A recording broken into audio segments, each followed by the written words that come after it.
Hello, everyone. This is Tom Fox back for another episode, and I'm absolutely thrilled today to have the guru. Yes, indeed, the man himself, the man, the myth, the legend, Mike Volkov. Mike, welcome to the pod. Tom, great to be here. Always great to be with you. The guru, I wouldn't say. We may want to put some additional asterisks next to that, just like Roger Maris's record. There's an asterisk. Okay, when it comes to me appearing with you, I'm here. Really, just longtime colleague and friend. You are amazing, and any chance I get to talk to you is always a pleasure. So we're going to actually do a pod on a blog post you wrote where you, in your language, excoriated the DOJ, in my opinion, for a series of recent FCPA enforcement actions. And it really comes from back in 20, I believe, or maybe even 20, it was 2022. Right. In October 2022, the Department of Justice, Deputy Attorney General, Lisa Monaco, the DAG in parlance, gave a speech where she said the DOJ was not going to countenance recidivism, that they were going to come down hard on recidivism. And if you're a recidivist, you better watch out because there was going to be some serious pain coming. That was in October 2022. December of 2022, we had the first three-time FCPA loser, recidivist, whatever you want to call them, in ABB, and announcing a settlement that many of us, including the people on this podcast, thought was stunning. And that was ABB, and that's the setup, Mike. Why don't you tell us what we both thought was so stunning about the ABB settlement? No, thanks, Tom. And I wouldn't say excoriated. I would say questioned. But I also think that there are true fingerprints here that give us an indication of something that's going on in DOJ's FCPA policy that doesn't match, or FCPA, corporate enforcement program, that doesn't match the words that they've written in some respects. Because by the end of 2022, we were looking at, if you're a recidivist, you could get in trouble, and you're definitely not going to get all the benefits that you would get if you met the requirements of a voluntary disclosure, timely remediation, and full cooperation. ABB hits the scene at the end of 2022, and they paid a penalty of $315 million, including $75 million to the SEC. Two of their subsidiaries were required to plead guilty. They also credited ABB's payment of $142 million to South African law enforcement. And the DOJ cited extraordinary cooperation, extraordinary being, and suddenly we had a new concept that we had to try to define, and extensive remediation. And then there was a technicality as to voluntary disclosure, whether or not they got credit for that. But their prior criminal history, and we had heard also that there's going to be these examinations of companies and their prior criminal history. Started with ABB was guilty of bid rigging in Egypt in 2001. They pled guilty to bribery in 2004 in Nigeria. And they had a deferred prosecution agreement in 2010 for FCPA violations in Mexico and Iraq. And all of a sudden, we're looking at a situation with the first three-time loser. If you go through the facts, which I'm not going to do in detail, but these were classic situations where third parties were used to pay bribes, where we had the head of Eskom, that being the South African electricity company, basically the CEO referring third parties to ABB, knowing full well that these folks were going to be funneling bribes. And what made no sense to me was this ultimate penalty of $315 million, where you didn't get voluntary disclosure, although it was technical, and I could see making an argument, and I'm sure their lawyers did a great job. But extraordinary cooperation and extensive remediation has now become a ticket out of the recidivism penalty. And that's what didn't make sense to me. And I scratched my head on this one. And then I started to say, okay, so let's start telling people about what extraordinary cooperation requires. What is extensive remediation? And there's no question that ABB, once they found out about this, once they started to disclose this to DOJ, there's no question they fell on their sword and they did as much as they possibly could. I would have loved to have been outside counsel handling that case because anything compliance needs, wants, or could theoretically desire, they would get. But to me, it was a walk back. We look back on the history of all the cases that have been brought through the years, right? And your top 10 corporate FCPA settlements. This one, to me, ABB looked like at a minimum like Ericsson in 2019 with a $1 billion penalty, or even Telia, 800, 900 million, MTS, Siemens, even a Siemens case in 800 million. But I don't have a good explanation for why there was this walk back. And this was the beginning of the walk back. And my argument is that it has continued. It actually ended up happening in 2024.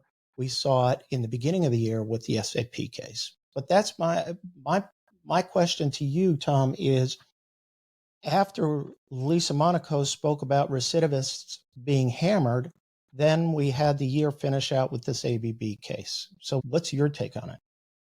So, Mike, a lot of us scratched our heads, myself included. The best line I heard after the settlement was announced was that the DOJ thread a very close needle or very narrow needle in the settlement. But we didn't have to wait long to find out why, because in the first 2 weeks of 2023, we had a series of announcements from the Department of Justice, policy announcements and additional documents which were released, one of which was the 2023 Evaluation of Corporate Compliance Programs, or what Kenneth Polite called the 2023 ECCP, now entered the compliance lexicon. But the second was the reformulation of what under Rod Rosenstein was called the FCPA corporate enforcement policy, which laid out the incentives for companies to self-disclose, extensively remediate, extensively cooperate, and disgorge any ill-gotten gain. That was renamed the corporate enforcement policy and made DOJ-wide for corporate white-collar crimes. And in that speech, Mike, announcing that policy, Kenneth Polite made very clear that the number one priority for the Department of Justice was self-disclosure. You, me, and many others before ABB, I think, wondered aloud if a company would become a recidivist by self-disclosure and are going to get hammered by the DOJ, there may not be a lot of incentive to self-disclose. Now, ABB had self-disclosed several years ago, so that was not a question for them after the Deputy Attorney General speech in October 2022. But the speech by Kenneth Polite laid out really a new calculus, and for me, it explained what happened with ABB. As you really laid it out, Mike, we had about as close to a self-disclosure as you can have without a self-disclosure, which is we want to schedule a call to talk to you about something. Okay. Yeah, Or no, we I want to thought that schedule them. that's a weird fact, don't you think, Tom? In other words, if I call you up at DOJ and I say, I want to come in and I don't tell you what it's about, but it turns out it was ABB. To me, this is form over substance. Okay, you called me, Well, whatever. as you say, Mike, you pick up the phone and call your buddies at the fraud section all the time. Says, Yeah, hey, this is Mike. yeah. We just Well, chat. but no. First off, it's just a weird fact. But to me, to make it a distinction between voluntary disclosure or not, it's not like it changed after that. The lawyer was calling for that reason, but whatever. They basically try to give him as much voluntary Right. disclosure credit as they could. Now, you were also correct in noting ABB basically said, fell on their sword. But from the company perspective, Mike, I think they recognize This is 3 times in 20 years where we've engaged in bribery and corruption. We are broken. Whatever we say our values are, those are not our values in action. Right. It is not deeds, but action. And we must take action to change our corporate culture. We must put in the top gold-plated standard compliance program. And they were one of the first to go completely in for data-driven analytics. On the extensive remediation side, I think they met that goal. I know they met that goal. And I know that they realized they had a huge culture problem. They had to fix their culture in addition to fixing their compliance program. But then we moved to extensive cooperation.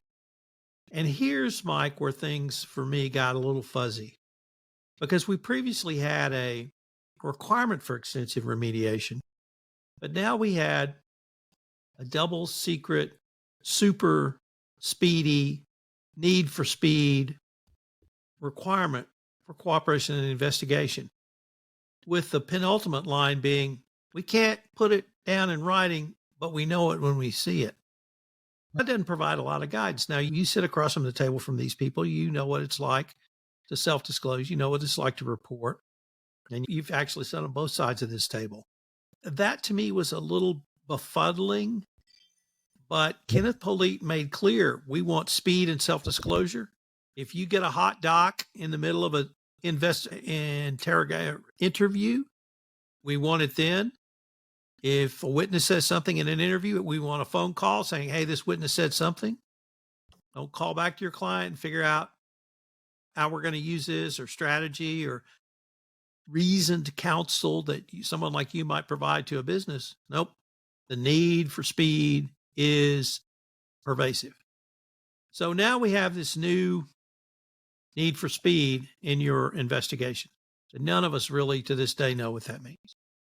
Profit disgorgement, I think, has been around enough, and you may argue what's the definition of profits, et cetera, but it's a lot less a contentious issue.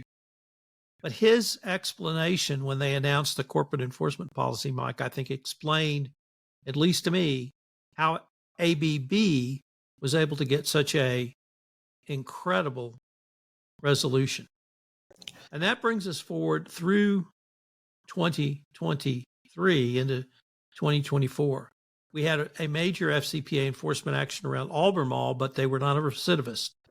So we only saw the extensive remediation and extensive cooperation, but we didn't see the hypersonic ABB level of cooperation. And you correctly bring us. Let me back up for 1 second, Tom, because I think what you were just saying is really important about when Kenneth Polite changed the corporate enforcement policy. They raised the discounts for voluntary disclosure. Now you can earn up to 75%. And even without a voluntary disclosure, but with supersonic, whatever cooperation and remediation, you can get up to 50%. And that's a big change from 25% from the bottom of the guideline range. And when we could be talking multiples of millions in the tens or even hundreds, where this would make that much of a difference in terms of the ultimate penalty. But I think that announcement was pretty significant, because I think, and what DOJ was now saying is, look, at the same time we told you last year everything's going to be really tough on recidivists, we're also putting out more carrots for you on the voluntary disclosure side.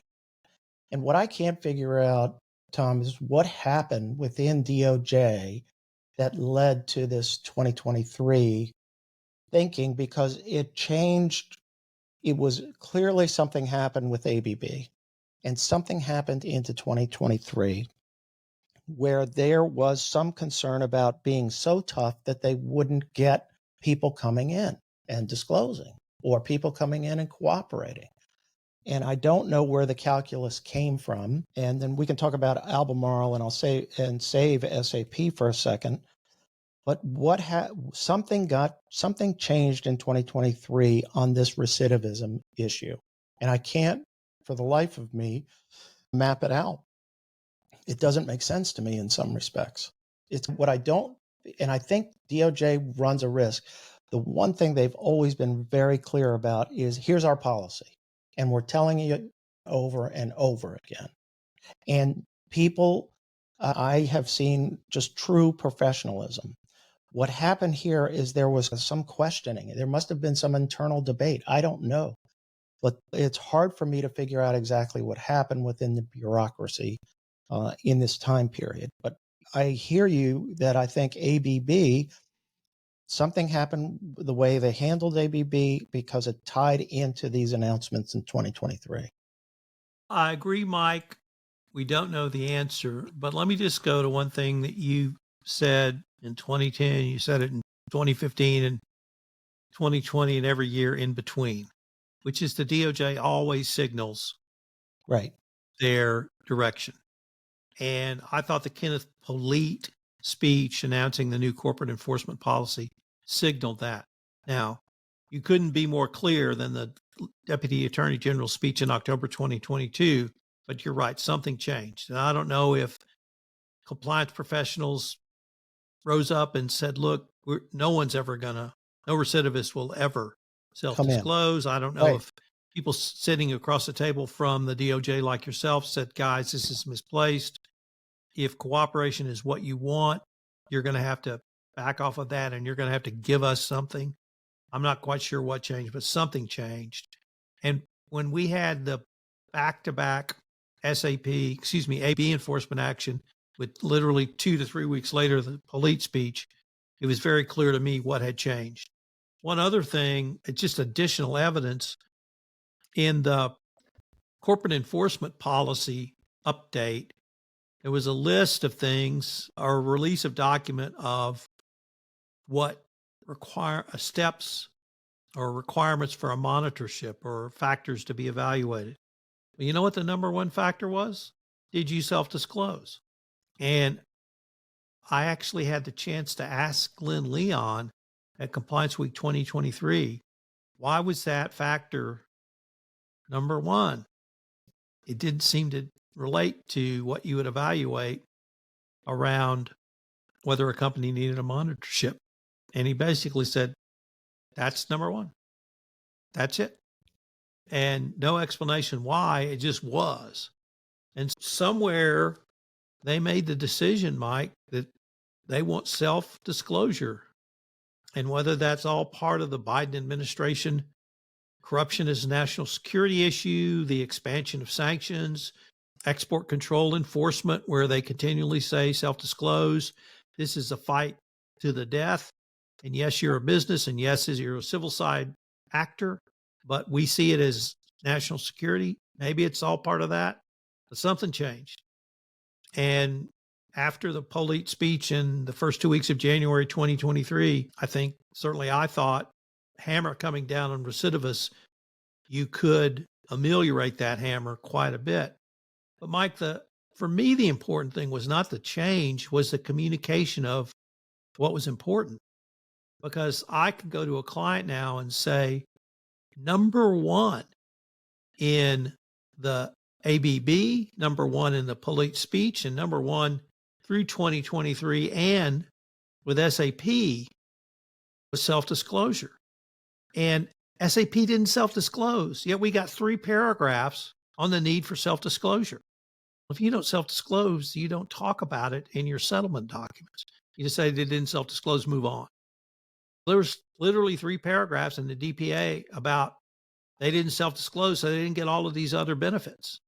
Right. That's a message to me. You need to self-disclose. And the same thing happened with Albemarle. They didn't self-disclose, so they didn't get that benefit. They got a lot of other benefits, but self-disclosure was not one of them. The self-disclosure has become paramount, and I see that in the sanctions world, in the export control world. Not too sure about the antitrust world, but because you guys always operate under a different set of rules. Right. But certainly in the 3 that we look at, AML, trade sanctions, and then anti-corruption compliance, it is self-disclosure now above all else. So that message really became clearer through Albemarle up to SAP going forward. So I thought that was an important message. I can safely say this is it, or this is what the DOJ wants. So if you want these benefits, this is what you need to do. And SAP drove that message home because they got a huge discount over literally a worldwide system of bribery and corruption. I agree with you on the self-disclosure, and the cynical part of me would say that there aren't as many voluntary disclosures that are occurring in the pipeline, that there's been an appreciable reduction in the number of companies that come in now. And it goes back to the Tom Fox strategy, which Volkov signed on to 10 years ago, which was, unless you've got a pervasive scheme that you uncover, in other words, 8 countries, 6 countries, whatever it is. But if you find a problem in one country or two in terms of bribery, what you do is you remediate it, you fix it, you fire people, you document everything that you do to fix it from day one, and you do it quickly, and then you hope that you don't get caught and that you're not detected. If you are, and at some point that happens, then you go in and you hand over the whole file to justice, and you say, here's what we found out. Now, there may be issues that come up with statute of limitations and prosecuting individuals in that case, and there may be some reason that you might do it disclosed later. But all I'm saying is that I think in the FCPA bar in general, there's been a rethinking of the balancing of benefits versus costs. So my theory is that self-disclosures started to diminish. And what DOJ started to say is, we can talk internally, they said, we can talk tough about recidivism, but we don't want these recidivists not disclosing. Let's do something with this. And Kenneth Polite, there must have been some internal debate about this and the cases that were in the pipeline. And they came out with this sort of rebalanced voluntary disclosure type of equation. Now, the Albemarle case is an important case in gleaning where the tea leaves are. They were late by weeks on the voluntary disclosure. In other words, they disclosed, I think it was 16 weeks, I may be wrong on the number, but weeks after they had learned of the conduct. And they were then barred from voluntary disclosure. But on the other hand, what they did, and I know the attorney who handled this, she's terrific, I worked with her in another case, is they remediated before they even disclosed. They started to remediate the problems in Albemarle, which were in more than one country, at least 3 to 4 countries, just blatant commissions being paid to agents and others to secure contracts. And they got a 45% reduction. And I think for some reason they wouldn't give them 50%, but the 45% reduction certainly sent a message to everybody that we want to hear. And now I know Albemarle's not a recidivist, but notice a year earlier, that would have been from 25% from the bottom of the guideline range.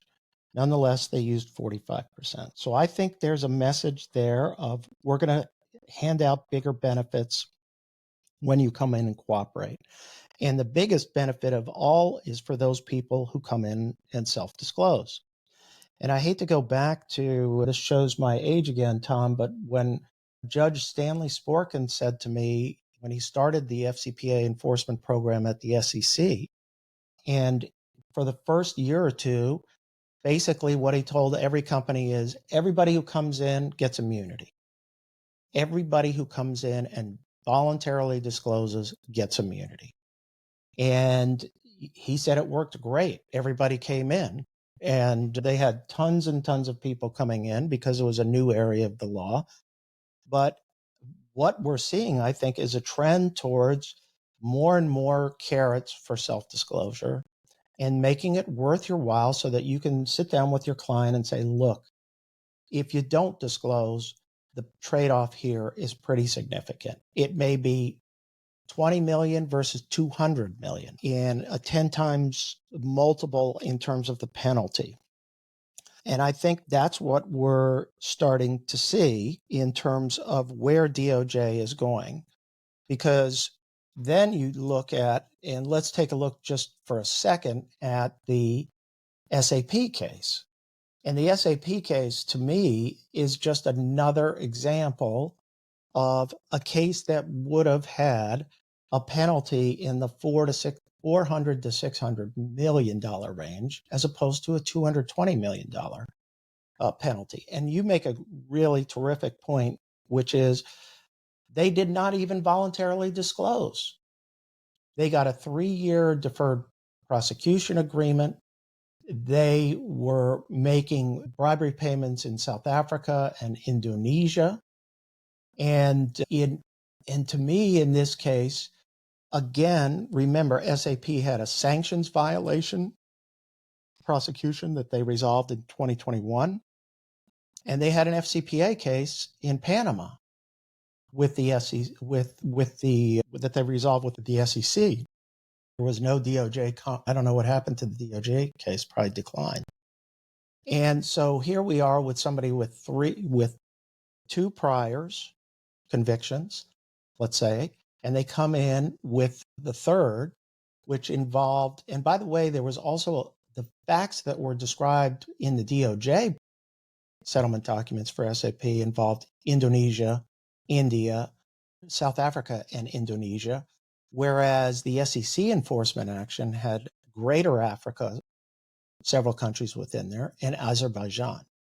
This was conduct that, let's say, stretched over geographic areas that years ago, in the good old days, would have resulted in at least $400 million.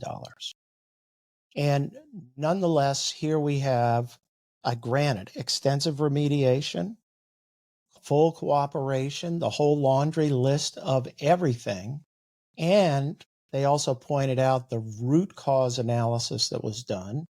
They enhanced their compliance program, eliminated third-party sales commission model globally, and prohibited all sales commissions for public sector contracts in high-risk markets, disciplined a bunch of employees, and not only that, they withheld bonuses from their senior executives, totaling, $109,000, which was taken off the penalty in accordance with the criminal division's policy on that. But again, what I don't want to hear about with regard to SAP is, tell us about how recidivists are going to be smacked around. No, if you're a recidivist, we still want you to come in and fix the problem. But just be straight up about it in that sense. I think, though, DOJ is walking a fine line here because they don't want to admit or concede or even suggest that they're not getting the requisite voluntary disclosures. And I think the other thing at the same time, and maybe this is another clue in terms of putting all this together, Tom, is that DOJ in 2023 made all the divisions, except for antitrust, which has the leniency policy, but there's a self-disclosure incentive there, big one. But basically had all the divisions come up with a voluntary self-disclosure policy. And I think they wanted to have uniformity, and probably the most important area that they adopted that program and tinkered with it a little bit more was in sanctions and export controls, because I think, as Lisa Monaco has called it, the new FCPA, we're going to start to see corporate enforcement actions this year against companies for sanctions violations or export controls violations that are going to resemble what the FCPA has, which is DOJ and the regulatory agency, the SEC in the case of bribery, having parallel resolutions. But I think the clue is that be all and end all right now is self-disclosure. And I think we've seen a story arc from 2022, even from 2021, you can argue, to 2023, where all of a sudden it's all about voluntary self-disclosure. And that's the be all and end all. And I like your clue about the fact of the monitorships. Last year, we had no monitorships in 2023. 2022, we did, but in 2023, we didn't. And so I think that there's even more incentive now to voluntarily disclose if you want to avoid a corporate monitor. That at least gives counsel another possible benefit that's out there about the voluntary self-disclosure. Here's why it's in your interest to do it. So maybe that's the only rational justification I can come up for why this arc has moved. But we're not in any day, if you're a recidivist now, you're not going to end up sitting there thinking, I'll be lucky to get 25% off the bottom range, even if I do everything I can. In fact, what is really evident using ABB and SAP and all these policy pronouncements is if you walk in with voluntary disclosure as a recidivist, not the sky's the limit, but you can really cut your penalty down. You can really get through, but it's going to require a wholesale shift. And we know the person, Tom, the professional at the head of the ABB remediation, and she speaks to me with authority. And I know that she would speak to the Justice Department with authority and a lot of gravitas because she's an experienced professional. So when she says we're remediating our culture and every aspect of this, I'm sure her representations carried a lot of weight at DOJ, going back to the ABB story. Seem like that beyond the credibility of that CCO, I think what ABB did was something Wei Chin said way back in 2017. What's the evidence you have to back up what you said you did? And that's the brilliance of ABB completely going in for data-driven compliance. Was everything they did was based on data. And as you well know, I used to say the three most important words in compliance were document. That means data document and database your decision and database your monitoring and use the information you garner from that monitoring to database your remediation going forward. So I think they were able to use data-driven compliance to not simply design their remediation, but to demonstrate the effectiveness of the DOJ. And the test for monitorship previously was, had you built out your compliance program and then had you tested it fully, and could you present the testing results to the Department of Justice? Now it's, did you self-disclose? And it's not clear to me whether Albemarle or SAP were able to meet those burdens, particularly on point 2. It's pretty clear to me SAP met that burden because there was such a detailed discussion of what they had done. Now, Albemarle was specifically called out for 2 things. And when I say called out, I don't mean that in negative, applauded by the Department of Justice. Number 1, creating and implementing a data-driven compliance program. First DPA or first settlement agreement to talk about that. The second thing they did was completely change their third-party compensation model from a commission-based third-party sales agent to a salaried employee model. And that's a huge change, and they were heartily applauded by the Department of Justice, which I join in with that applause. There's lots for us to learn from these.